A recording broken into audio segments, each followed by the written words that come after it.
Right. So, well, just fixing something here.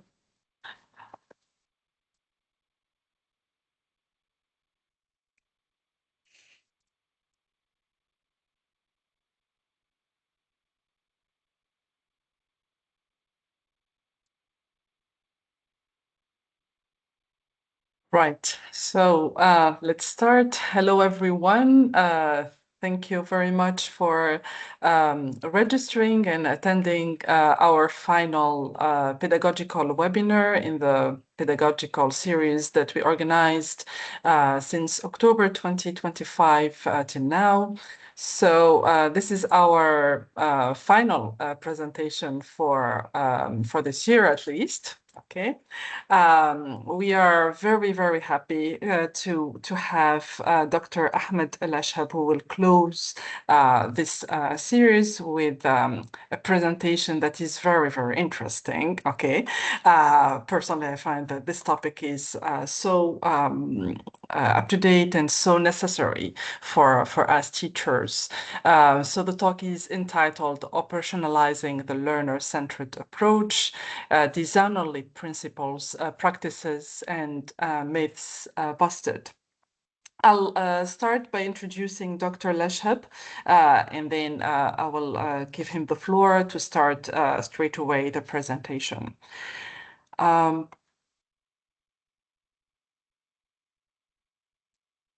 So Dr. Ahmed El-Ashhab is an internationally award-winning design scholar, practitioner, and educator with 14 years of professional experience in learning design in diverse contexts.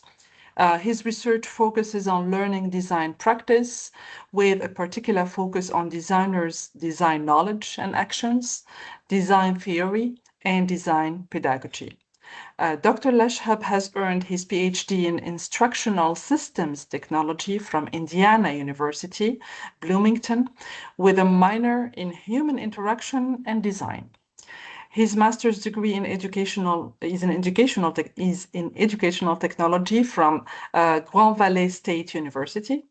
He is the managing executive editor of the International Journal of Designs for Learning and a board member for the inaugural advisory board for the Association for Educational Communications and Technologies, New Center of Excellence for Publishing.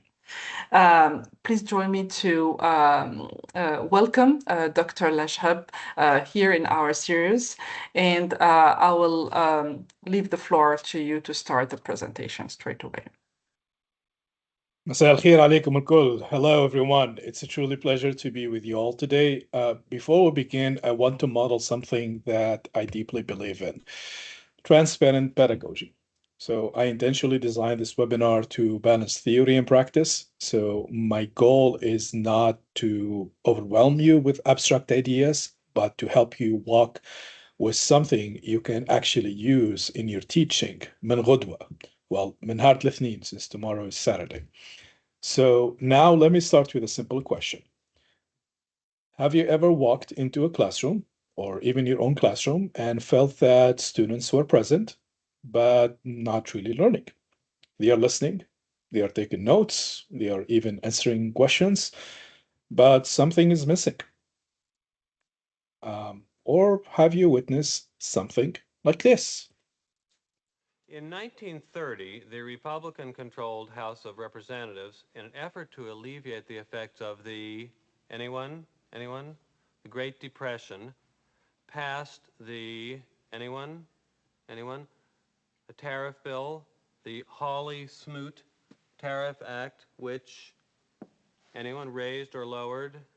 Raised tariffs in an effort to collect more revenue for the federal government. Did it work? Anyone? Anyone know the effects? It did not work, and the United States sank deeper into the Great Depression. Today, we have a similar debate over this. Anyone know what this is, class? Anyone? Anyone seen this before? The Laffer curve. Anyone know what this says?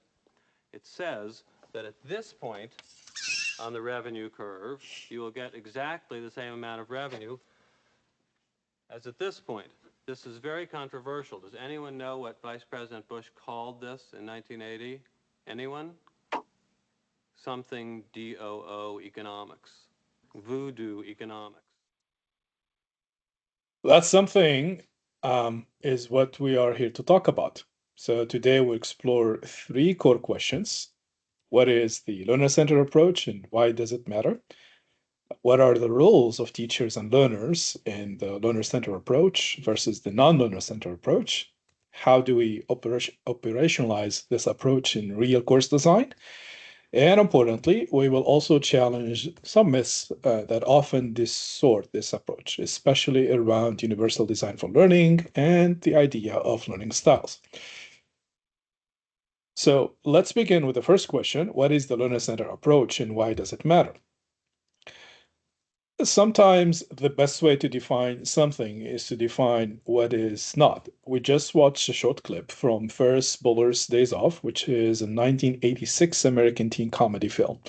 That clip pretty much shows a non-learner-centered classroom where students have no autonomy, they consume what is given, learning is not authentic, and students are passive recipients. This is what we might call a paternalistic model of education. And let me connect this to our context, English language, literature, and civilization. If our students in our English classes are memorizing literary terms and analysis written by others, example, why the curtain is blue in Pride and Prejudice, summarizing texts, reproducing grammar rules, then we are not teaching them to think like future teachers of English or practitioners using English for specific purposes. We are training them to repeat knowledge, memorize it at best, and are not able to use it or apply it in the future, either in their professional lives or either in their personal lives or professional settings. So, what is a learner-centered approach to teaching and learning then?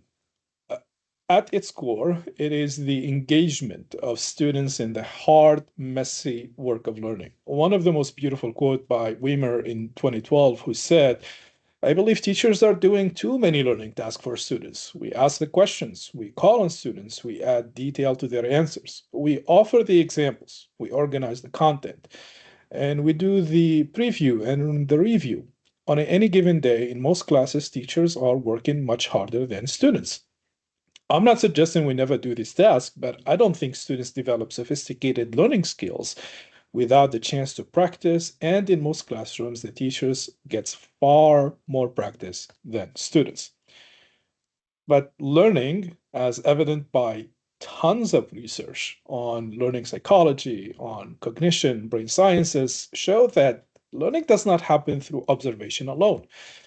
Learning happens through practice, struggle, and construction. So, why does this approach matter then? It matters because it affords explicit skill instruction. The same author, Weimer, who I quote in 2012, said it beautifully again, who said learner-centered teachers teach students how to think, solve problems, evaluate evidence, analyze arguments, generate hypotheses, all these learning skills essential to mastering material in the discipline. They do not assume that students pick up these skills on their own automatically. A few students do, yes, indeed, the privileged students, but they tend to be the students most like us, and most students are in that way. Research consistently confirms that learning skills develop faster if they are taught explicit along the content. So now that we have identified or we defined what a learner-centered approach is, we are shifting gears and unpacking this approach further by highlighting the teacher and the learner roles and how those roles differ from other approaches. So in a teacher-centered classroom, the learner's role begins with consuming knowledge. They receive what we give them. In contrast, in a learner-centered classrooms, learners co-create knowledge. They are not just receiving ideas, they are shaping them, questioning them, building on them. So traditionally, in a teacher-centered classroom, students study for assessments only, often passively. The goal becomes, how do I pass this exam? But in a learner-centered approach, students study for skill building, competency. So the question shifts from what can I do with what I am learning? In many classrooms, students are conditioned not to question the teacher. Knowledge is treated as fixed, and authority is rarely challenged. But here we expect students in a learner-centered classroom to think critically and question everything, including us. And that's not a threat to teaching, that's evidence of learning. In a teacher-centered classroom, students often have no real freedom or say in their learning. Everything is decided for them. But in a learner-centered environment or a classroom, they have autonomy, they have a choice and a voice. Not unlimited freedom, I want to be clear about that, but structured, intentional choice. In a teacher-centered classroom, the students or the learners become responsible for their learning because why would they? Um, why would they be responsible for something they don't control? But when we shift the design to a learner-centered approach, students become responsible for their own learning. They have to take ownership because they have agency. Last, in a teacher-centered classroom, the learner often keeps their tacit knowledge to themselves, their experiences, their cultural backgrounds, their perspective, anything they learned in professional settings, they remain invisible. But in a learner-centered classroom, learners bring that tacit knowledge into the learning space. And it is especially important in our context because our students are not just learning English language, literature, and civilization. They are bringing their own linguistics, culture, and lived realities into the learning process. So in a teacher-centered classroom, now that we talked about the learner role, the teacher role also differs. So the teacher role begins with teacher-centered instructs the knowledge and skills, the teacher delivers and student receive. In contrast, in a learner-centered classroom, the teacher facilitates the learning of knowledge and skills. They design the conditions where learning can happen rather than being the sole source of it. So traditionally, the teacher focuses on assessment. The question becomes, how do we test students best in the most effective, efficient way? But in a learner-centered approach, the focus shifts to student mastery of competency. The question then becomes, what can students actually do and how well can they do it? In many classrooms, the teacher's role is authoritarian. The teacher holds the authority and knowledge flows in one direction. But in a learner-centered environment, the role becomes democratic. Authority is not removed here, but it is shared, negotiated, and used to support learning. In a teacher-centered classroom, the teacher sets up the rule. Everything is predefined. But in a learner-centered classroom, the teacher co-designs the rules and allows students to choose with clear boundaries. Structure remains here, but it becomes participatory. And traditionally, the teacher is responsible for student success and failure.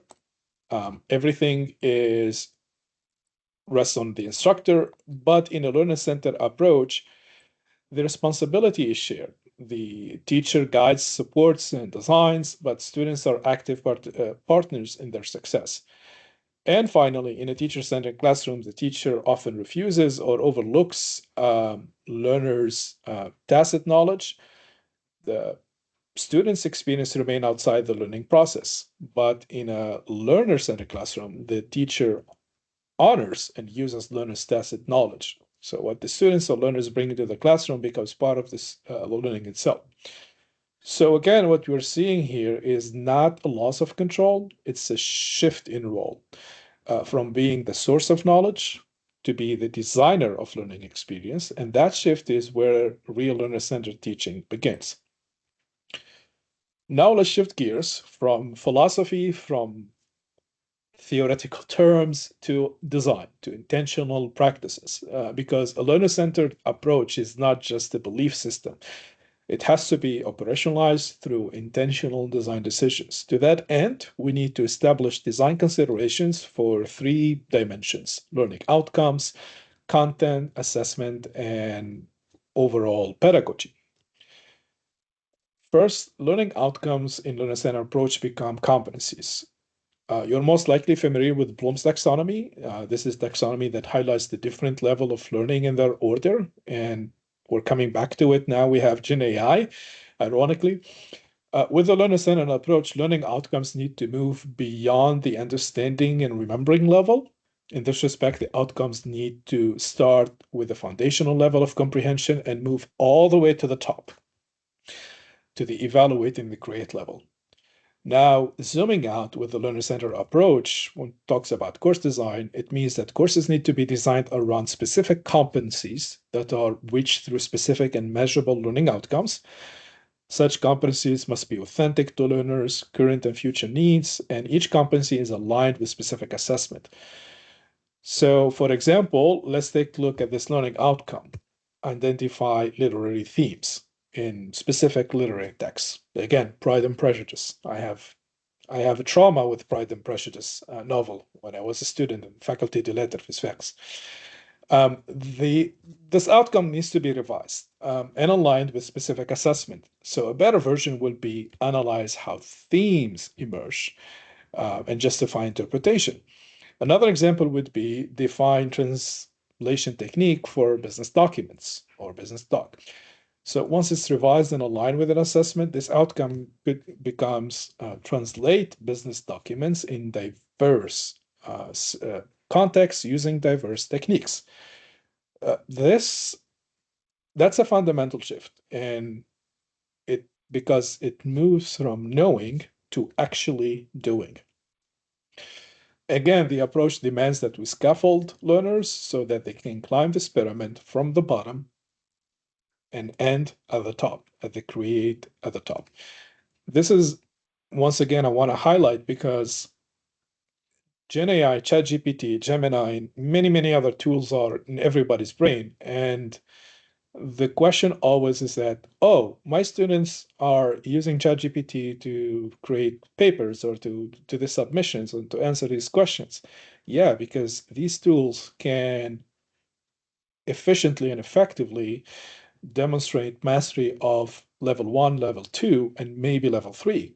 But the moment you put the students in a situation where they have to demonstrate competency around analysis, evaluation, creation, the three top levels, that's where the tools become less efficient. Still could be used for sure, but not solely relied on them.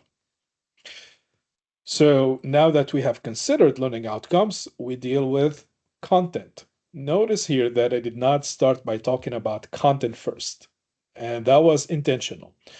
That's because content matters less than learning outcomes and then online assessment. Still, I think content matters. In a learner-centered approach, content needs to be authentic. Authentic in the sense that it is related to real world, aligned with the assessment, personally meaningful for students, and grounded in disciplinary practices. Think of these required features or these four dimensions not as binary, meaning 0 or 1, or is it practice of discipline? Yes or no, but as rather as a spectrum.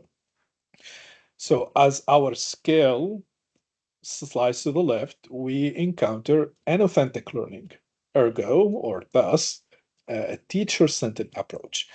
As our scale slide to the right, we encounter authentic learning or thick authenticity, therefore a learner-centered approach.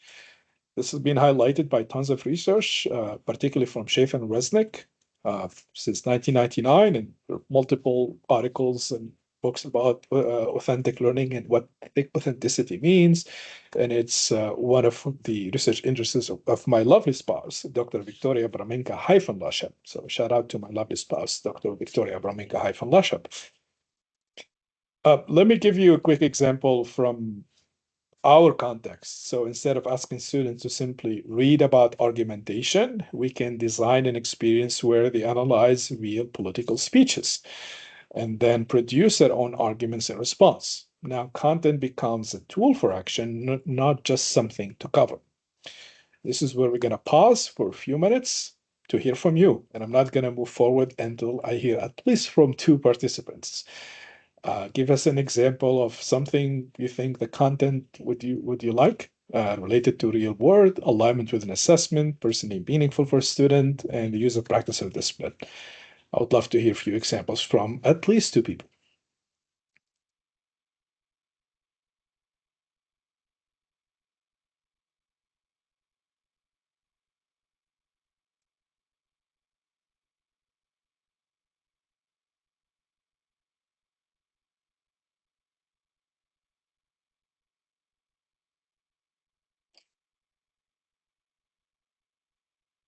So I can unmute any participant who would like to pop in and contribute to the discussion, or if you are more comfortable writing your answer in the comment chat, please feel free to do so.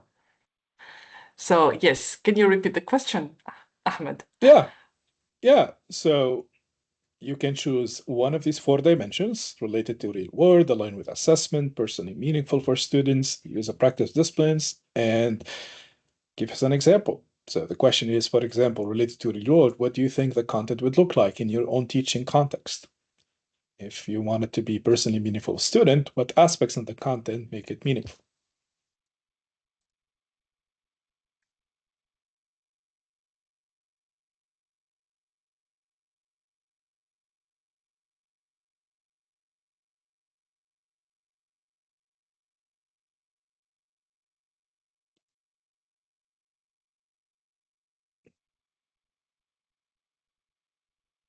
Ella said, in ESP content is related to their field of study. The aim would be to prepare them for future work environment. Yeah. So what the content would look like, Hella?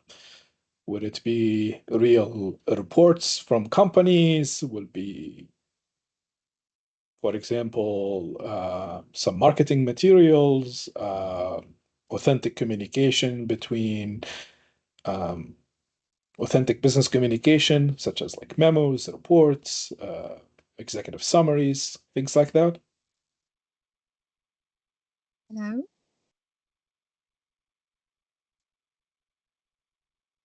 Hello? Can you hear me? Hello? Yeah, Yes. we can hear you. Yeah, can Yes, I Lubna, say go something? ahead.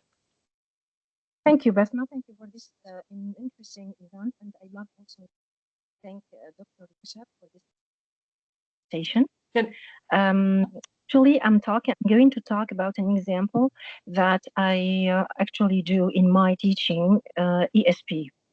And in ESP, there are many examples of real world tasks that we can implement in our classes, not only related to business, any type of discipline that we can teach. For example, I'm teaching urban planning students and civil engineering students, and also aviation students. So I'm going to give an example from what I'm doing in my class. For example, is very useful. Lubna, I think we don't hear you very well. Your voice is actually far from the mic. Can you please just talk in the mic? Yes. Can you hear me now? Is Yes. this better? Yeah. Very good. Thank you. Sorry for this inconvenience. As I said, I'm teaching ESP and I'm teaching English for civil engineering, English for urban planning. Also, I'm teaching English for aviation. And I generally practice learner-centered approach in my class. So I always try to implement real world examples for our tasks, activities that the students are supposed to do. For example, I can give you the example of, for example, presentation, which I think is one of the competency skills that students are supposed to master at this school. Lubna, I think that we still cannot hear you. Can you write your question in the chat, maybe? Yeah. Okay. That would be great. And we'll come back to Lubna's question later. Yeah. Yeah. Okay. Taha shared in the chat a good example, teaching students how to write CV or email. So giving them examples of CVs and emails. Jihad translating cover letters from teaching into English to enable learners to write future cover letters that they may use in future contests, such as applying for scholarship, focusing on certain stylistic choices. Absolutely. And Basma and I are young and wise, but old enough to remember life before the internet. And believe me when I say this, that content or access to content before internet used to be a huge problem. Not anymore. So this is an opportunity always to bring content related to reward, align with assessment, and personally meaningful for students. And most importantly, uses the practice of a particular discipline. And our discussion segues well into our next point of discussion, which is the design consideration for assessment. We'll again revisit the Bloom taxonomy because it offers specific action verbs that we can use to draft learning outcomes and competencies, and we want our students to master in our classes. So previously we talked how about the outcomes need to start with the foundational level of comprehension and move all the way to the top to the evaluate and create level. And here are some ideas and famous practices most likely you're familiar with, but it's always good to keep them in mind. With a learner-centered approach, design, or classroom, assessment need to be real projects with companies, local organization, or service learning projects. To the best of my knowledge, there is nothing in academic laws or academic policies or Tunisian laws that prevents you as a teacher from being creative around le contrôle continu, for example, about those exams and creating other assignments that build up to that exam. I always hear from my dear colleagues of professors and teachers in the university system in Tunisia, whether it's in the private system or in the public system, and they say we have to assess them twice throughout the semester, control continu, and the final exam, and nothing else. And when you look at the laws and the policies, actually there is nothing preventing you from being creative around these two exams or adding more assessments for that. You also can create those exams based on real data, cases, and problems that students they can identify and find relevant to their future profession and current needs.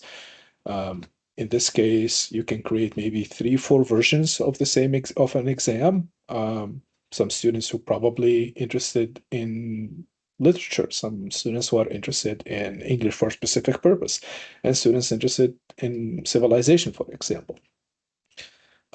Allow students to choose within predefined parameters. That's another example or another practice. And of course, staying away from multiple choice exams with true false questions because they are not going to be, those exams are not able to assess higher order thinking on Bloom taxonomy.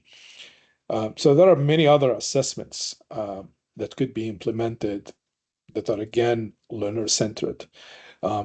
And you will easily come back to Bloom taxonomy and to this list if you want to screenshot this anytime the concern pops up of like, I have this assignment or I have this project for my students, but I don't want them to use ChatGPT, or they can easily make it created with ChatGPT and cheat. I want them to do it by their own. And when you put them in those kind of situations or create these kind of assessments, they still may use ChatGPT or any other tool that is powered by GenAI, but it will play not a meaningful role in showcasing mastery and understanding. And to bring this all together with a learner-centered approach, the overall course pedagogy, and I know pedagogy means teaching method for young kids. That's not what I mean. I'm using the word pedagogy in the broad sense of the word to mean teaching human beings. Could be young kids, could be adult learners. So I know in the past I said pedagogy and someone was like, oh, do you mean andragogy? I'm like, please don't get me into that linguistic debate. Me pedagogy in the broad sense of the term to me teaching method or teaching approach. The students need to see and get the so what you're learning. If you cannot answer the simple question of why I'm learning this or why does it matter, probably it's not a good idea to teach it. So rather being confused about why they're learning something, you have to say, yeah, I know why I'm here. You cannot say أنا وين توسي على. The classroom is an extension of a professional setting. You put students into situations where they practice skills, competencies that they're actually going to use in their job in the future. rather than isolated from what's happening in the world. And that's actually why, historically, the ivory tower metaphor is used to describe higher education and academia in general. Learners here are scaffolded and supported, not just, led by their own and guiding each other like blind, rather than spoon-fed or machine taught, aka machine learning like Gen AI technology. Uh, that photo painting is, I think it's from the maybe 1800, where a painter or people were asked to predict the future of teaching and learning. So they were like, yeah, these are the teaching machine. You have a professor who is grinding books into the machine, and the machine turns this knowledge into electric waves and dump them into the student brain. It's quite interesting painting because let's actually describe the how tools like ChatGPT or large language models actually get trained on data to show up to you as they are smart technologies. And instead of accumulating knowledge and just memorizing content, the emphasis is on skill that transforms life and make the world better. Now I want to take a moment to address something very important because even when we want to be learner-centered or we want to teach and design courses following the learner-centered approach, we can sometimes fall into ideas that sound good, but are not supported by evidence. Let's start with one of the most persistent myths in education and learning, the idea of learning styles. You've probably heard this before. There are some students or some learners are visual learners, others are auditories, and others are kinesthetic or cognitive, whatever that means. If you ask me and you and my dear colleague Basma, both of us we learn through smelling. We have to smell something before we learning. We are nasal learners. So it sounds intuitive, it sounds helpful, but the reality is there is no scientific evidence that matching teaching to a learner preferred or determined quote unquote learning style improves teaching. None. There is no evidence. And more importantly, enacting this myth in your own teaching can actually harm learners. Why? Because it promotes fixed mindsets. When we label student as visual learner, we're not helping them. We are limiting them. We are implicitly telling them this is how you learn best, and maybe this is how you should learn. So if a student who is a visual learner, probably they cannot appreciate a piece of music, or they cannot um, engage in a process that allows them to fix a computer if we're teaching them to become a computer technician. What you see on the slide is a screenshot of the first page of a recent paper that I co-authored and it's published. And my dear Basma, colleague Basma has a link to that paper. Um, you can access it through ResearchGate because the publisher generously put a free PDF for that paper. So the article is going to come in the chat, the link to that article come in the chat. And you can find more information there about the myth of the learning style. And you don't have to read everything in the paper, particularly the method and what we found, how it's propagating through social media. But there's a whole section, the introduction and the literature review section will give you robust understanding of the myth of learning style. And it's also connected to myth number 2, which is UDL, which we'll talk about it in a second. So learning style is a myth. What does it work then? If you feel like I shattered your belief system. What research supports is something very different. It's called multimodal learning or differentiated instruction. So meaning exposing the student to text and visuals, discussion, practice, and production. Not because they have a style, but because learning is strengthened through multiple pathways. So the goal is not to match instruction to what a learner prefer or teaching to what your student prefer, is to design learning that is rich, that is varied, and cognitively engaging for everyone. Now, closely related to this myth of learning style is how we sometimes misunderstand universal design for learning, or UDL for short. Let me be very clear. UDL is not learning style, and UDL is not simply giving student more options. It's not just choose a video or a paper. It's or choose this or that. That's a very surface application of universal design for learning. UDL is a design framework, not a checklist, not a formula. It encourages us as educators, designers, to think about multiple ways of engaging the students or the learners, multiple ways of representing the content, and multiple ways for learners to express what they know. Those are the three tenets of UDL. But UDL requires intentional, context-sensitive application. It asks us to make a thoughtful design decision based on our learners, our goals, and our context. And this is important because UDL is a very promising framework, but it is not beyond critique. It can be applied too simplistically, too mechanically, or without clear alignment to learning goals. So even with UDL, we must remain critical, thoughtful, and designing our approach. So what's the big takeaway here? We must avoid easy answers to complex educational problems because learning is complex. Our learners, our students are human. We are complex, and contexts are complex. That doesn't mean everything depends. No, it means that we have to always be sensitive to the three things: learners, the context, and the overall situation we're in. We have to always be intentional about our design choices. So let me leave you with this. Learner-centered teaching is not being nice, giving more choices, or removing structure. It is actually designing learning so that students do the intellectual work. Your classroom is not just a place where knowledge is delivered, it is a place where identities are formed, thinking is shaped, and futures are built. Thank you so much. You have been a wonderful audience. I would love to hear your thoughts and questions. Thank you very much, Dr. Ahmed Al-Hashab, for this very interesting and useful presentation on learner-centered approaches and myths surrounding learner-centered approaches. So I'll leave the floor for participants to ask questions. So you can raise your hand. I will unmute your mic to ask questions or to make any comments related to the presentation. You can also write your questions or comments in the chat so that we can see them.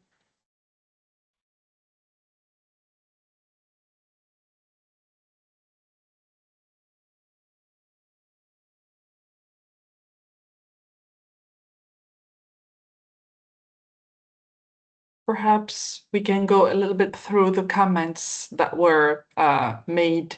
Okay, we have a question here. So by Munjia Labid. Yes, Munjia, you can go ahead. Can you unmute your mic?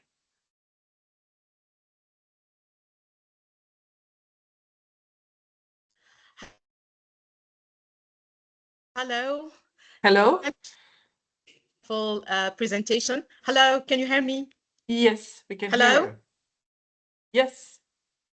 Thank you very much for this insightful presentation. I really like the way of how you get through all the important steps to reach the final goal of how to make our students, means our classroom learner-centered instead of being teacher-centered.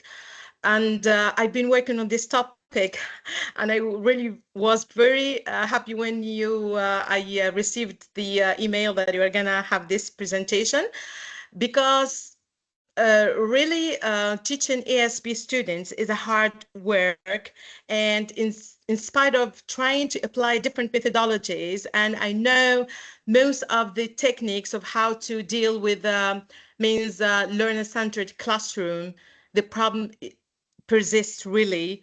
And I think it's not the methods. Maybe we know about how to deal with that. We know about methodology, the techniques, and I've been following a lot of presentations and reading articles about the topic. But it's still, while application, I still have a problem making my students motivated. They are unwilling to learn. So maybe just this is the point here. Maybe it's a problem of something which is motivation, which is intrinsic, means motivation. maybe it's not related to the course. One of the main points here to make them motivated is to work on the syllabus, on the course design, and everything you have said already. But there is something lacking. But really, this is what I'm speaking about. How can we apply it and be successful 100%? Because I'm still struggling motivated English classroom. Thank you very much. Thank you, Um, Andrea. yeah. If I were an academic in the traditional sense, in the classic sense, someone who knows how to do research and talk about theory only, I can give you a mouthful answer that will take me 5 minutes to give you a full month answer, and it's all about theory, and I talk about intrinsic motivation and how to use things to enhance intrinsic motivation, and talk about perceived cognitive load, etc. But I'm not that type of person. I'm my professional identity, the core of it is a designer. So as a designer first and a scholar second, I can tell you that without knowing full without knowing robust details about your context, about your course, about your teaching, what you're teaching, the profile of the students, their background, their needs, etc., I cannot give you just an answer on the fly.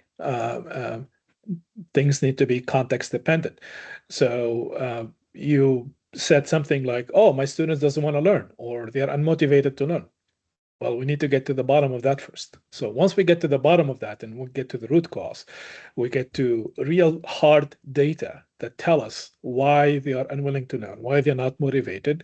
That's when we can design learning environment for them, a classroom or the subject or the whole curriculum that meet their needs. So giving you just broad ideas or just broad solutions, I don't think it's going to be in your best interest here. My only recommendation is that you need to work with someone who knows course design very well, someone who is trained to professionally trained to do instructional design or learning design, and that person will be able to help you to address that problem.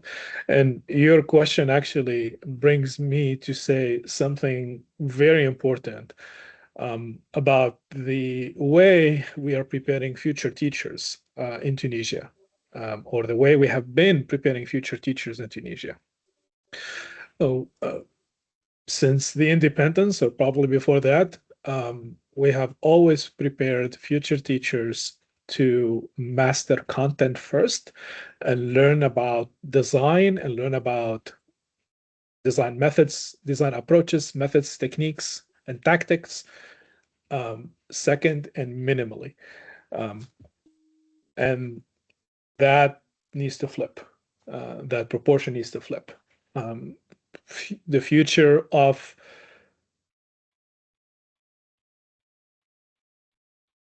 the profession of teaching really demands rigorous design work. And if you don't learn how to do course design while you are learning to become a future professor or a future teacher of English, in my humble opinion, there is a high chance that you're going to struggle. Sorry if I'm bringing you down with this. It's the truth.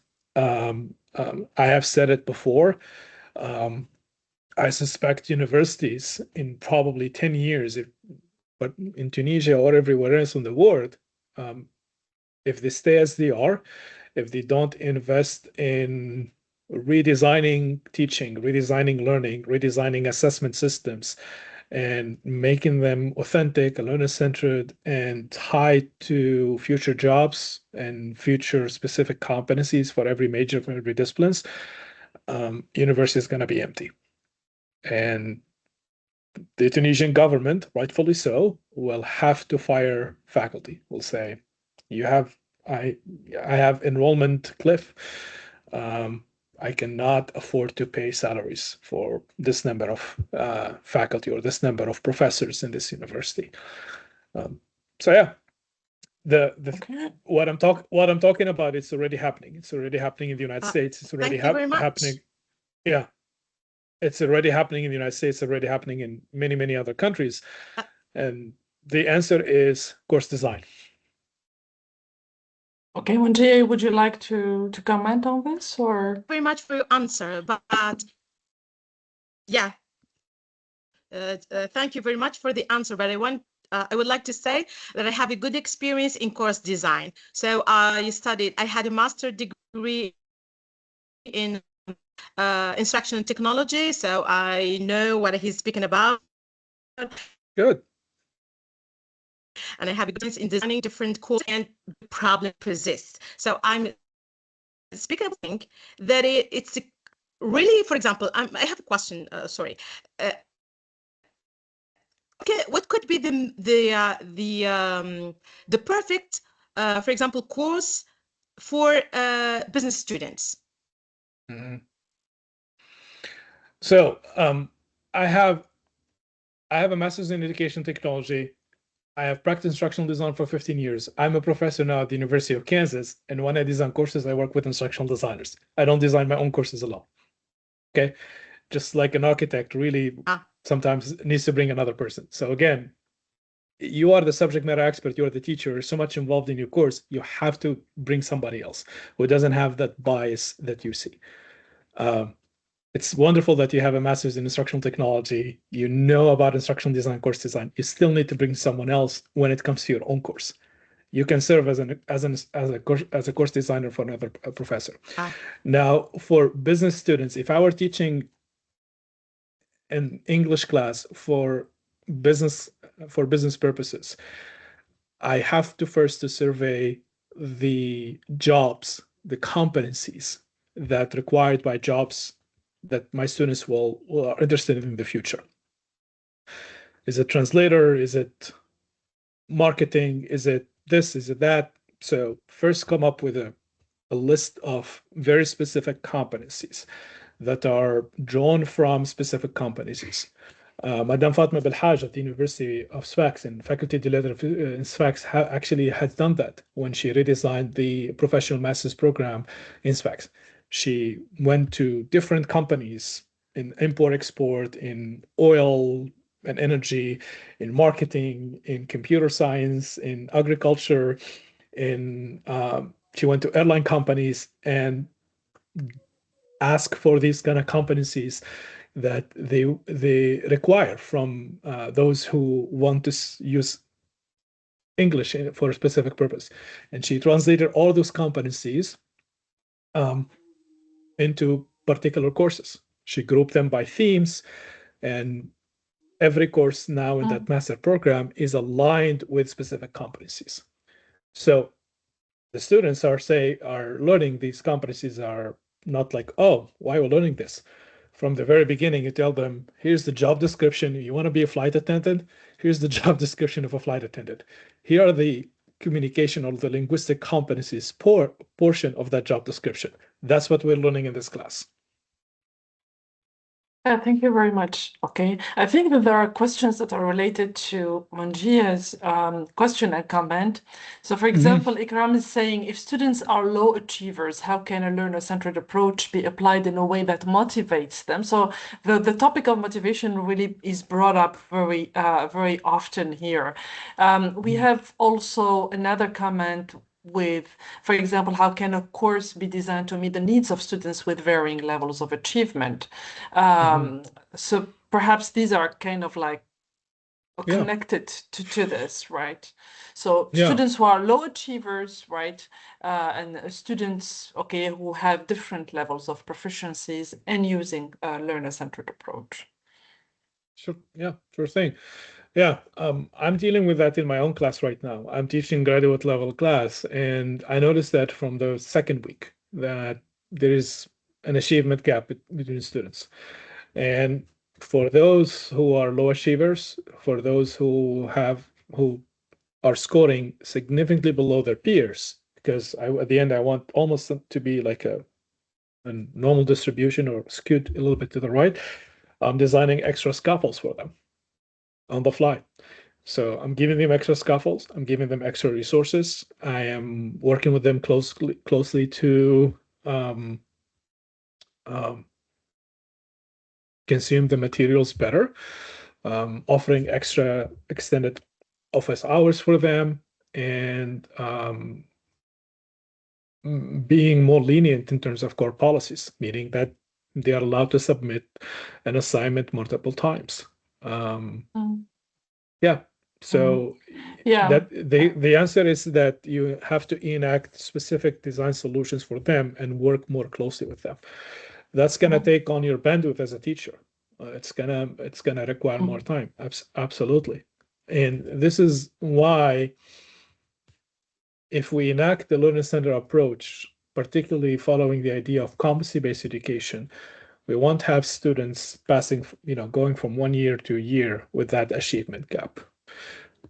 If we move toward you master the competency or not, you accumulate learning not by seat time, by actually showing mastery of the competency. You won't have that achievement gap.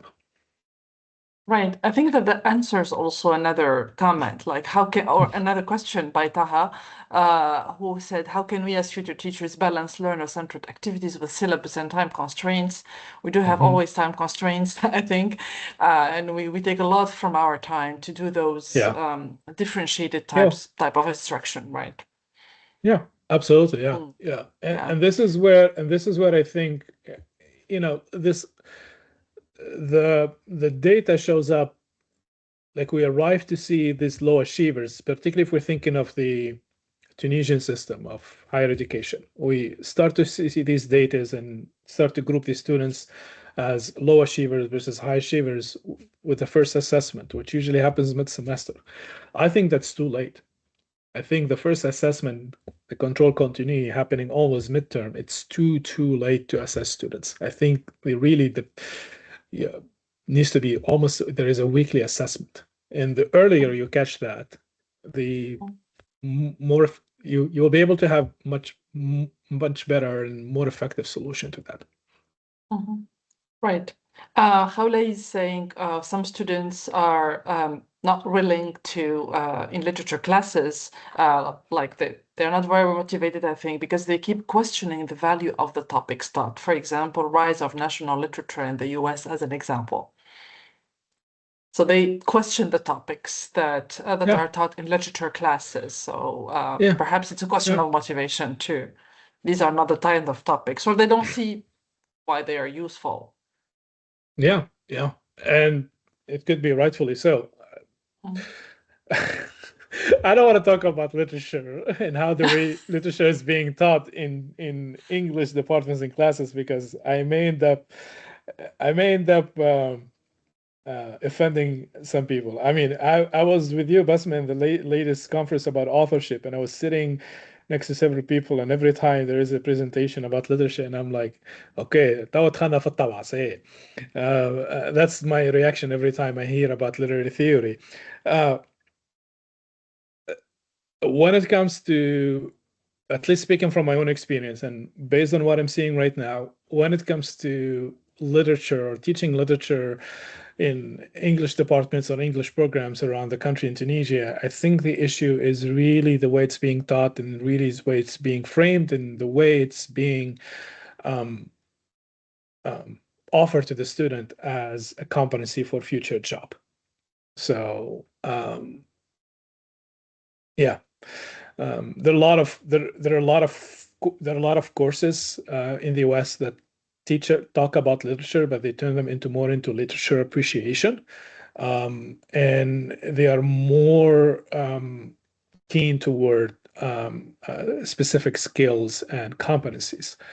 If you're teaching Shakespeare, for example, you can not only teach critical thinking, but you can teach negotiation technique by using Shakespeare. You can teach speech, debate. There are a lot of things you can teach through Shakespeare if you go beyond the way you are taught to learn Shakespeare. So, and by the way, Shakespeare was a successful playwright because he was an excellent businessman. And if I if someone from my professors in University of Sfax hear me say that, who is a literature professor, they're like, "How dare you, Ahmed, say that?" Well, I'm a grown up now. I can't say that. The moment you do what we call frame shift or apply a new lens to literary topics or literary literature, and you start thinking of the course from a design perspective, I think new opportunities will show up. And I have to be honest with you and say, yeah, you're going to be in situations where it's beyond your control. You have to teach that subject, or you have to teach them to certain competency. And this is where something has to turn into almost like a systematic change or run the curriculum at a department level or program level. Right. I think there is a final question. Okay, and we'll let Sure, you go. yeah. We know that you are very busy, and thank you very much for your time. But we have a question for by Rahma. Do you think UDL would work in the Tunisian context, especially with the jammed syllabi and the lack of equipment? The short answer is yes. And the long answer is yes, but it won't be easy. If you think of UDL just as a checklist and do this, you won't. It's gonna be. It's gonna be. Yeah, it's gonna be a superficial application. So the short answer, yes, it works in the Tunisian context with the jam syllabus and the lack of equipment. I um, um, learned. I majored in English at the University of Sfax in the Faculty de Lettres. I was a student of Sofiane Mallouli, may he rest in peace. There's a photo of us when we were in Chicago having some great time. And Sofiane Allah yarhamah was one of the strongest advocates of UDL, and he actually applied UDL in his own courses, and he allowed us to um, he designed his courses around the UDL framework, and we enjoyed a lot of his teaching and a lot of his a lot of time we spent learning from his wisdom. Um, did he apply UDL to the fullest possible? No, he had constraints and he had few um, few conditions to work with. But one of the things that he he applied fully UDL was multiple means of action and expression. So when it comes to showing competent mastery of content, we're allowed to write papers, we're allowed to do presentations, we're allowed to make performance, we're allowed to create a design or a video or a website or something like that. And yeah, that was fun.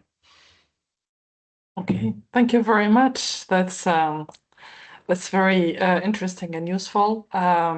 I think that we are going to close this final presentation. I would like to thank all the participants for attending and for their interaction with our speaker. Thank you very much, Dr. Ahmed Lashab, for your time, first of all, and for your sharing your expertise with us, not only in instructional design and pedagogy, right, but also your knowledge of the Tunisian context and what works here and what doesn't work, what needs to be changed, right? Thank you very much. And I hope that we will see each other next year for another series of webinars. Thank you. And I will close the event right now. Okay. Thank you. Bye. Thank you, everyone. Bye. Bye. Bye.